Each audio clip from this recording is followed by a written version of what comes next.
LIC के एक नए इंश्योरेंस प्लान आधार स्तंभ के बारे में बताने वाला हूँ, जिसका प्लान नंबर है 943। तो ये एक ऐसा इंश्योरेंस प्लान है जो खास तौर पर उन लोगों के लिए बनाया गया है जिनकी सैलरी कम है। इस इंश्योरेंस प्लान में लो प्रीमियम रखा गया है, यानी कि अगर आप किसी और प्लान को देखते हैं तो इस पॉलिसी का प्रीमियम बाकी पॉलिसी के प्रीमियम से कम होता है। तो जिनकी सैलरी कम है वो लोग इस इंश्योरेंस प्लान को आसानी से ले सकते हैं। इसकी एक खास बात ये भी है कि इस पॉलिसी को लेने के लिए आपको कोई भी मेडिकल टेस्ट नहीं कराना होगा।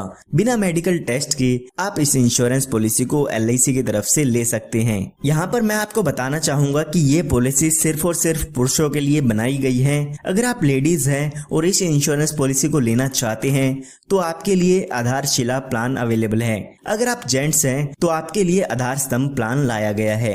यहाँ पर आपको एक बात और याद रखनी है कि ये इंश्योरेंस प्लान सिर्फ और सिर्फ उन्हीं लोगों के लिए है जिनके पास आधार कार्ड है। अगर आपके पास आधार कार्ड नहीं है तो आप इस इंश्योरेंस पॉलिसी को नहीं ले पाएंगे। तो आइए अब जान लेते हैं कि कौन कौन इस पॉलिसी को ले सकते हैं और उसके बाद एक एग्जांपल लेके समझेंगे कि ये पूरा इंश्योरेंस प्लान कैसे काम करता है। उसमें हम जानेंगे कि इसमें आपको कितनी किस्त भरनी होगी, कितना मैच्योरिटी का अमाउंट मिलेगा, साथ के साथ आपकी डेथ हो जाती है तो उसमें आपके नॉमिनी को कितना अमाउंट मिल जाता है। तो सबसे पहले बात आती है मिनिमम एज की, यानी कि इस इंश्योरेंस पॉलिसी को लेने के लिए आपकी उम्र कम से कम कितनी होनी चाहिए। तो कम से कम वो एज यहाँ पे दी गई है 8 साल की, यानी कि अगर आपकी उम्र 8 साल या 8 साल से ज्यादा की है तो आप इस इंश्योरेंस पॉलिसी को ले सकते हैं। उसके बाद बात आती है मैक्सिमम एज की, यानी कि ज्यादा से ज्यादा कितनी उम्र के व्यक्ति इस इंश्योरेंस पॉलिसी को ले सकते हैं। तो वो एज यहाँ पे दी गई है 55 साल की, यानी कि 8 साल के बच्चे से लेके 55 साल के व्यक्ति तक ये इंश्योरेंस पॉलिसी ले सकते हैं। उसके बाद बात आती है मिनिमम टर्म की, यानी कि आप कम से कम इस पॉलिसी को कितने साल के लिए ले सकते हैं। तो यहाँ पर वो टाइम दिया गया है 10 साल का। कम से कम 10 साल के लिए आपको इस इंश्योरेंस पॉलिसी को लेना होगा। इसी तरह से बात आती है मैक्सिमम टर्म की, यानी कि ज्यादा से ज्यादा इस इंश्योरेंस प्लान को आप कितने साल के लिए ले सकते हैं। तो वो टाइम पीरियड यहाँ पे 20 साल का दिया गया है। 10 साल से लेके 20 साल के बीच में आप कोई भी पॉलिसी की टर्म ले सकते हैं, जैसे कि 15 साल, 16 साल, 18 साल, 11 साल, 12 साल, जो भी आप इसमें टर्म लेना चाहते हैं वो आप ले सकते हैं। उसके बाद बात आती है मिनिमम सम एश्योर्ड की, यानी कि इस इंश्योरेंस प्लान में कम से कम बीमा आप कितने रुपए का ले सकते हैं। इसका मतलब ये नहीं है कि इतने रुपए आपको पे करने होंगे। इसके बेसिस पे जो भी आपकी इंश्योरेंस पॉलिसी है उसका प्रीमियम कैलकुलेट किया जाता है। तो मिनिमम सम एश्योर्ड यहाँ पे 75,000 रुपए का दिया गया है। कम से कम 75,000 रुपए का बीमा आप इसमें ले सकते हैं। इसी तरह से बात आती है मैक्सिमम सम एश्योर्ड की, यानी कि ज्यादा से ज्यादा बीमा आप इसमें कितने रुपए का ले सकते हैं। तो वो अमाउंट यहाँ पे दिया गया है 3 लाख रुपए का। 3 लाख रुपए से ज्यादा का बीमा आप इसमें नहीं ले सकते हैं। तो आइए अब एक एग्जांपल लेके समझते हैं कि ये पूरा इंश्योरेंस प्लान कैसे काम करता है। तो एग्जांपल समझने के लिए मान लेते हैं जो आपकी उम्र है वो 30 साल की है और आप इस इंश्योरेंस प्लान को लेना चाहते हैं। इसी तरह से मान लेते हैं कि आप इस पॉलिसी को 20 साल के लिए लेना चाहते हैं। हमने देखा था कि आप कम से कम 10 साल और ज्यादा से ज्यादा 20 साल तक इस इंश्योरेंस पॉलिसी को ले सकते हैं। तो मान लेते हैं आप 20 साल के लिए ये इंश्योरेंस प्लान लेना चाहते हैं। उसके बाद बात आती है सम एश्योर्ड की। मान लेते हैं कि 2 लाख रुपए का बीमा आप इसमें लेना चाहते हैं। तो यहाँ पर अगर हम इसके प्रीमियम की कैलकुलेशन देखते हैं तो यहाँ पर आपको एक साल में लगभग 73,306 रुपए की प्रीमियम की पेमेंट करनी होगी। अगर आप हर महीने में 3 महीने या 6 महीने में इस पॉलिसी का प्रीमियम भरना चाहते हैं तो वो भी आप स्क्रीन पर देख सकते हैं। उसके बाद बाकी के बचे सालों में आपको 7,148 रुपए हर साल इस पॉलिसी की किस्त भरनी होगी। तो अभी आपकी उम्र 30 साल की हो गई है, तो आने वाले 20 सालों के लिए आपको इस पॉलिसी में प्रीमियम की पेमेंट करनी होगी, यानी कि आपको किस्त भरनी होगी। तो यहाँ पर आपको आने वाले 20 साल, यानी कि जब तक आपकी उम्र 50 साल की होगी, जब तक इसके प्रीमियम की पेमेंट करनी होगी। जब आपके 20 साल पूरे हो जाते हैं तो उस समय आपकी पॉलिसी की मैच्योरिटी हो जाती है और उस समय यहाँ पर आपको मैच्योरिटी अमाउंट मिलता है। जब इस पॉलिसी की मैच्योरिटी होगी तो उस समय आपको यहाँ पर लगभग 2,65,000 रुपए का अमाउंट मिल जाता है।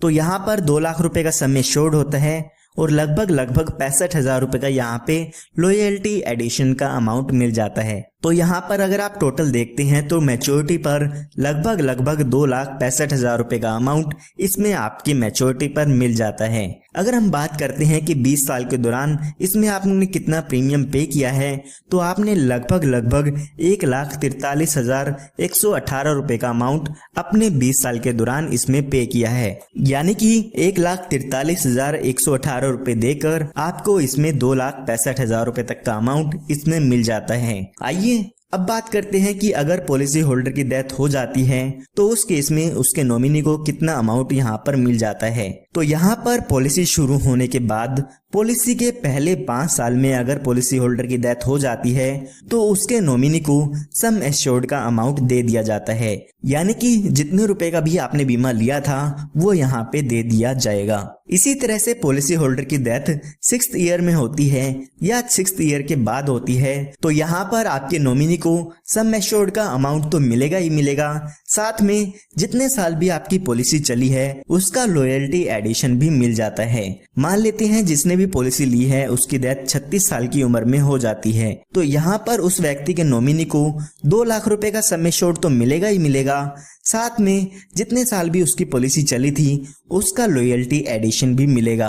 तो हमारे केस में लगभग 7,500 रुपए का यहाँ पे लॉयल्टी एडिशन मिल जाता है। तो ये टोटल आप देखते हैं तो 2,07,500 रुपए तक का अमाउंट इसमें आपके नॉमिनी को मिल जाएगा। अगर यहाँ पे पॉलिसी होल्डर की डेथ 40 साल की उम्र में होती है तो यहाँ पर आपको 2 लाख रुपए तो मिलेंगे ही मिलेंगे, साथ ही साथ यहाँ पे 10 साल का आपको यहाँ पे लॉयल्टी एडिशन भी मिल जाता है। इसके साथ साथ आप अपनी पॉलिसी में कुछ एडिशनल बेनिफिट भी ले सकते हैं जिसके लिए आपको कुछ एडिशनल प्रीमियम की पेमेंट करनी होगी। तो यहाँ पर आप अपनी पॉलिसी में एक्सीडेंटल बेनिफिट राइडर ऐड करा सकते हैं जिसके लिए आपको कुछ एक्स्ट्रा प्रीमियम देना होगा। अगर पॉलिसी होल्डर की डेथ एक्सीडेंट के कारण होती है तो आपको इस राइडर का बेनिफिट मिलता है। यहाँ पर अगर पॉलिसी होल्डर की एक्सीडेंट के कारण डेथ होती है तो पॉलिसी होल्डर की डेथ होने पर 2 लाख रुपए का एडिशनल अमाउंट दिया जाता है। यानी कि जो डेथ बेनिफिट मैंने आपको बताए हैं वो तो मिलेंगे ही मिलेंगे,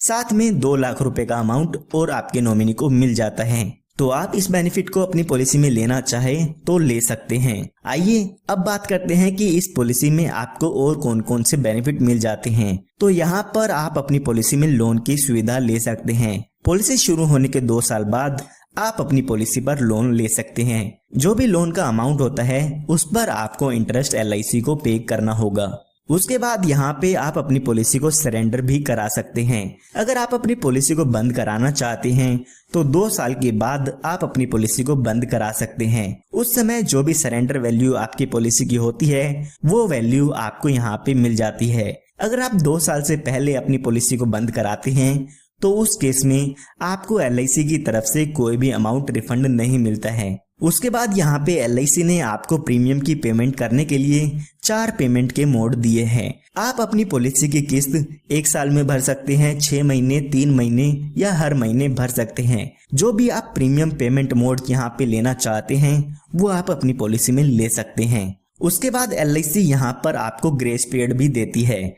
कई बार ऐसा होता है कि आप अपनी पॉलिसी का प्रीमियम टाइम पे नहीं कर पाते हैं तो LIC यहाँ पर आपको कुछ एक्स्ट्रा दिन देती है जिनके अंदर आप अपनी पॉलिसी का प्रीमियम बिना किसी लेट फीस के दे सकते हैं। तो अगर आपका प्रीमियम पेमेंट मोड मंथली है तो यहाँ पर आपको 15 दिन का ग्रेस पीरियड मिल जाता है, लेकिन अगर आपका मंथली मोड के अलावा और कोई पेमेंट मोड है तो यहाँ पर आपको 30 दिन का ग्रेस टाइम पीरियड मिल जाता है। इस टाइम पीरियड के अंदर आप बिना किसी पेनल्टी के अपनी पॉलिसी की प्रीमियम पे कर सकते हैं। उसके बाद यहाँ पे आपको एक रिवाइवल का बेनिफिट भी मिल जाता है। कई बार ऐसा होता है कि किसी कारण से आपकी पॉलिसी बंद हो जाती है। अगर आप उस पॉलिसी को फिर से शुरू कराना चाहते हैं तो बंद होने के बाद 5 साल के अंदर आप अपनी पॉलिसी को फिर से शुरू करा सकते हैं। जो भी उसके प्रीमियम्स हैं, जो भी उसके इंटरेस्ट है, उनकी पेमेंट करके आप अपनी पॉलिसी को फिर से शुरू करा सकते हैं। उसके बाद यहाँ पे आपको टैक्स बेनिफिट भी मिलते हैं। तो जो भी इनकम टैक्स की रिटर्न फाइल करते हैं वो इस ऑप्शन का बेनिफिट ले सकते हैं। तो आप अपनी पॉलिसी के प्रीमियम की डिडक्शन ले सकते हैं इनकम टैक्स रूल्स के हिसाब से। इसी तरह से जो भी यहाँ पर आपको मैच्योरिटी पर अमाउंट मिलता है उस पर भी आपको कोई टैक्स नहीं देना होगा। वो इनकम टैक्स के सेक्शन 1010D